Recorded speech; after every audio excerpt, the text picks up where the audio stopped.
All right, so I got another video for you today. Pretty excited about this one. So it's about 7:30 a.m. on a Saturday. I've been driving for the last 2 hours. I'm up in a region I've never been before, and I am probably 15 or 20 minutes away from the Delaware Gap. No, the Delaware Water Gap National Recreational Area. So this is a 70 to 80,000 acre national recreation area on the Pennsylvania and New Jersey border. It's obviously really famous for, you know, paddling, kayaking, and fishing the Middle Delaware River. It's also famous for, you know, hiking trails and camping and, you know, bird watching, and especially a lot of waterfalls on the Pennsylvania side, like, you know, Bushkill and Dingmans and a bunch of places like that. So the plan is we're gonna fish some of the, at least 2 of the tributaries on the Pennsylvania side.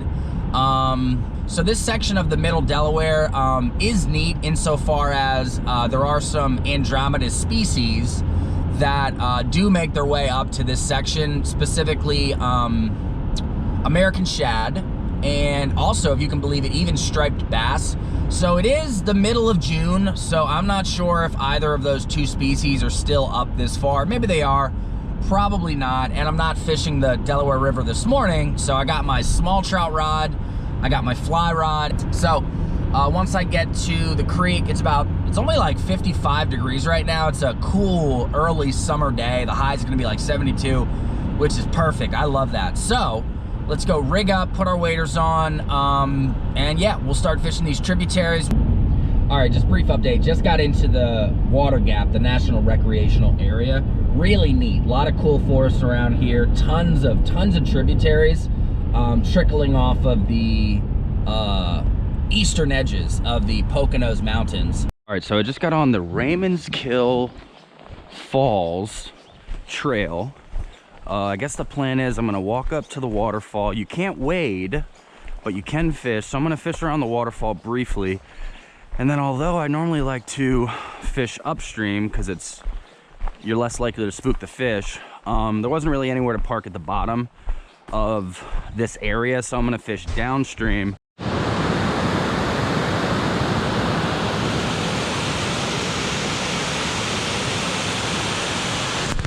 So I just saw the main part of the falls. Really neat stuff.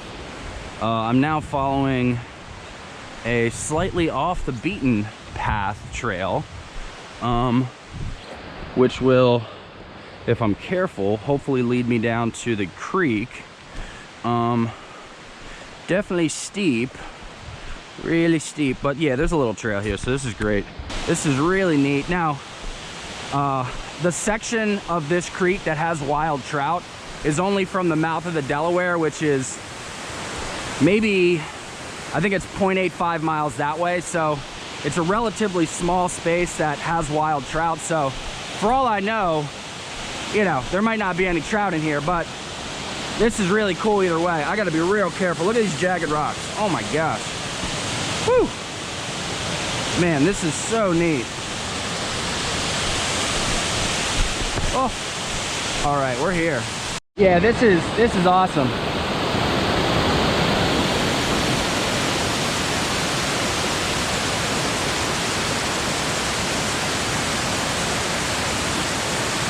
Well, we just got a fall fish. That's not what we're looking for. Gosh darn it. All right, so we did finally get a trout here. Got a nice wild brown trout right here. Woo! Awesome. Little on the small side, but definitely nice. We're gonna get the hook at him. We got him in the net, chilling in the net. Hooked him right in the corner of the mouth. Gonna get this hook right out of him. Woo! All right, so that is excellent. So not big, probably a good 6-inch wild brown town. So that's awesome. Got a nice little wild brownie right here. We're gonna get him right out of here. Woo!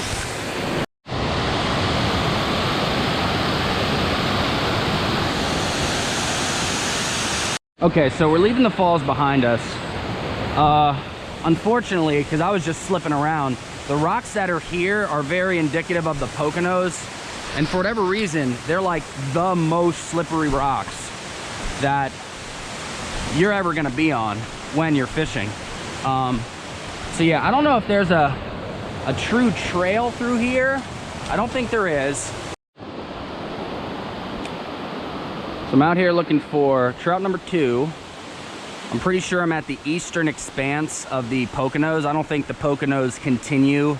They could, but I don't think the Poconos continue into New Jersey after the Delaware River. I think that's kind of the line of demarcation, so to speak. So we are at the eastern, very eastern edge of the Poconos here.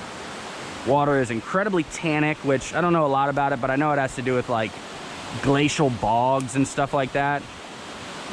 Very tannic.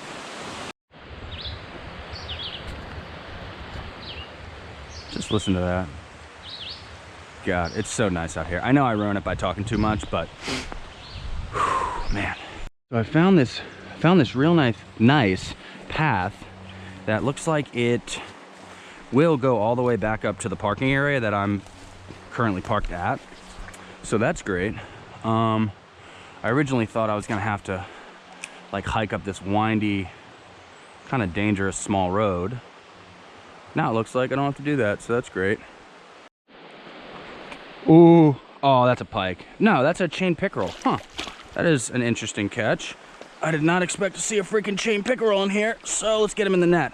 Okay, so he actually just popped out of the, he just popped off of the hook, so we're gonna just get this chain pickerel kind of right out of here. Not a big chain pickerel fan. Definitely got him in the net, so that counts. That's an interesting catch in here. I suppose they're out on the bigger Delaware and they just sort of came in here. For a second I was like, oh, is that like a tiger trout? And it wasn't. It was a chain pickerel. Just following this path, just on this little stream, like a quarter-mile section, we already got 3 species, some kind of chub, a little wild brownie, and then I mean, it's a small chain pickerel, but I would say it's big for how small this stream is.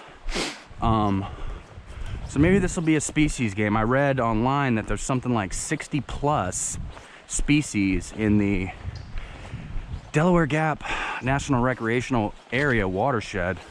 I'm not really a species guy in terms of like, hey, just got a new species, but maybe that'll be the game today.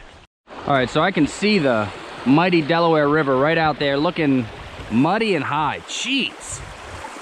So I'm gonna go down there. Hopefully some of this semi-clearer water will make the river a little clear.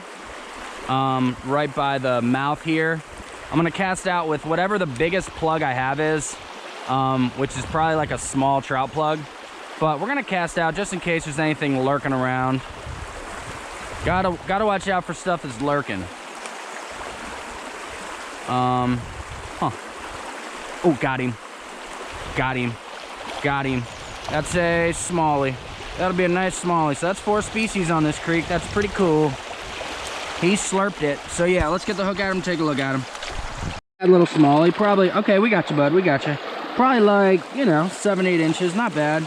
We're gonna get this guy right out of here, real nice. Awesome, so yeah, like I said, we're gonna very briefly go down to the Delaware, which is freaking blazing. It's blazing and it's muddy. Wow, so the Delaware is looking high and incredibly muddy. I see a lot of kayakers out. Honestly, I wouldn't kayak on this. It's moving a little too fast and just, it's so muddy, you can't really see any obstructions. I don't know. Maybe I'm just soft. Fish on here, don't know what it is. Probably a smallie based on the head shakes. I don't know, what the heck is that? That's like a huge fall fish or something. Jeez. Yeah, that's a freaking huge fall fish. Gosh. Man, do I hate fall fish. We're gonna get him to shore and get this hook out of him. Pretty sure this is just like the biggest fall fish I've ever freaking caught in my life, but I'm not sure. Definitely looks like a fall fish. I'm gonna have to look up specifically what that is. I don't think that's a shad. No, that's not a shad, but that's a freaking huge fall fish. That's gotta be 14, 15 inch fall fish. Not a big fall fish guy. So we're just gonna get him right on out of here. And he's gone. Just got that monster fall fish. I'm hiking back up Raymondskill Creek, about a mile away, up like the side of a small mountain is my car. So I think let's get to my car, and then I'm either gonna go to, I think it's like Adams Creek or maybe Dingmans.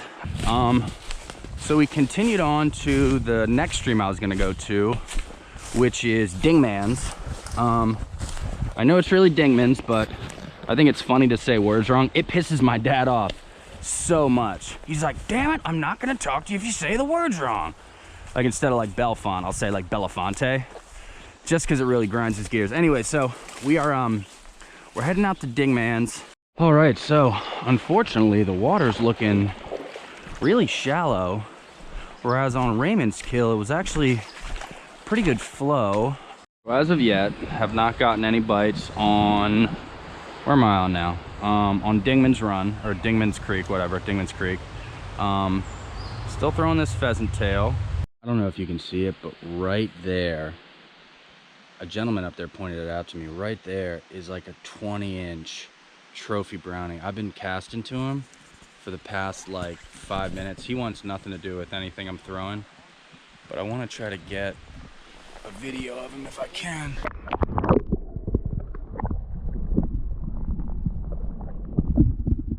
So I didn't think there were like any trout in here, but definitely just saw literally like a 20-inch trophy wild brownie. That was crazy. I think I'm gonna switch up my fly to like maybe like a red zebra midge here in a second. I'm gonna cast out here, then I'm gonna switch to a red zebra midge.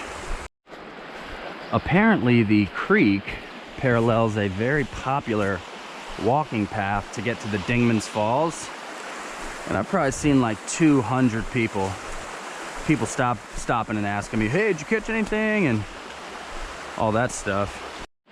So this is definitely one of those times I wish I had my freaking spinny rod. I just saw like 2 or 3 nice sized trout. I just couldn't cast to them because it was too tight. I tried the bow and arrow thing, which I've seen on YouTube, and that didn't work. All right, so this is truly the last hole we're gonna try before we get out of here. I'm not sure if we're gonna go to another trout stream, if we're gonna try the river again near the mouth of a stream. I honestly don't know, but this is the last time we're gonna cast out on this creek. Leave this. There's an American mink right there. American mink baby right there. Look at this. You can hear him chirping right there. American mink. Holy crap, dude. Look at this. Look at this. Wow, I hope he's okay. I want to help him, but I feel like you're not supposed to touch him. Ooh, there's another one. There's another one. That's an American mink mother. Oh my gosh. Dude, the mom's right there. The baby's right there following her. This is so cool. Oh my gosh. Yep, the mom just pulled the baby up. So, right near this American mink family, right in that back corner, I just nailed a really nice trout, no lie. And wouldn't you know, when I was pulling him in, he freaking popped off.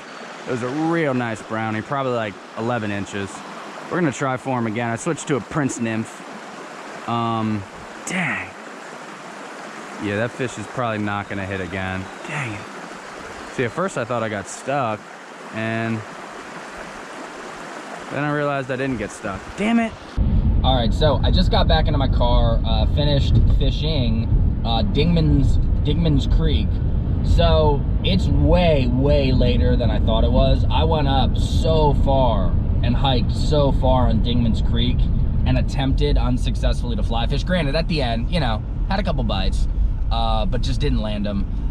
So honestly, I hate to say it, I got stuff I got to do this evening, so I actually have to leave. So unfortunately, that is all we got today. We only got 1 trout. We got 4 other species of fish, which is kind of neat, I guess. This was sort of just a dry run here at the Delaware Gap. I will definitely be coming back sometime this summer. I wish I would have got out here earlier this spring for some of the Andromedas fish, but I didn't. So anyways, yeah, that's all we got for today. Thank you for watching, and hopefully we'll catch some more fish next time.